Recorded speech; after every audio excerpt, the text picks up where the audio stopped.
তৃতীয়বারের মতো ভারতের প্রধানমন্ত্রীর আসন গ্রহণের পর এক অন্যরকম মোদিকে দেখছে বিশ্ব। পক্ষ বিপক্ষ এমন বিষয়গুলোকে তোয়াক্কা না করে শান্তির বার্তা নিয়ে সফর করে বেড়াচ্ছেন যুদ্ধে জর্জরিত দেশগুলোতে। রাশিয়া সফরের পর যুদ্ধ বন্ধের বার্তা নিয়ে ভারতের প্রধানমন্ত্রী নরেন্দ্র মোদি 23 আগস্ট শুক্রবার ইউক্রেনের রাজধানী কিয়েভে পৌঁছেছেন। 10 ঘন্টার রেলযাত্রার পর মোদি 7 ঘন্টার জন্য ইউক্রেনের কিয়েভে অবস্থান করছেন। খবরটি প্রকাশ করেছে ব্রিটিশ বার্তা সংস্থা রয়টার্স। পোল্যান্ডের রাজধানী ওয়ারশ থেকে রেল ফোর্স 1 বিমানে চড়ে বৃহস্পতিবার ইউক্রেনের রাজধানী কিয়েভের উদ্দেশ্যে রওনা দেন মোদি। শুক্রবার কিয়েভে পৌঁছে ইউক্রেনের প্রেসিডেন্ট ভলোদিমির জেলেনস্কির সঙ্গে সাক্ষাৎ করেন তিনি। ইউক্রেন পৌঁছানোর আগে মোদি বলেন, ভারত শান্তির সেতু হতে চায়, কোনো পক্ষ নিতে নয়।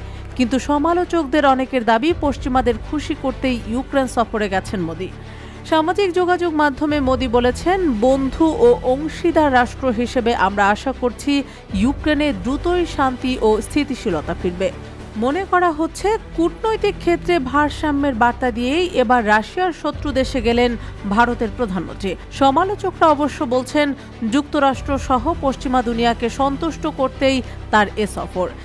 জেলেনস্কির চিফ অফ স্টাফ এন্ডি ইয়রমার্ক সম্প্রতি বলেছেন, মোদি শান্তি প্রতিষ্ঠায় গুরুত্বপূর্ণ ভূমিকা পালন করতে পারেন।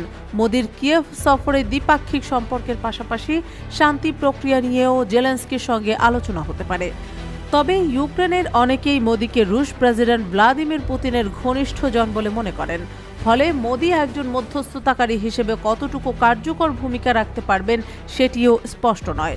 তিনি গত জুলাই মাসে মস্কো সফরে গিয়ে পুতিনকে আলিঙ্গন করায় ইউক্রেনবাসীর তীব্র নিন্দার মুখেও পড়েছেন মোদি।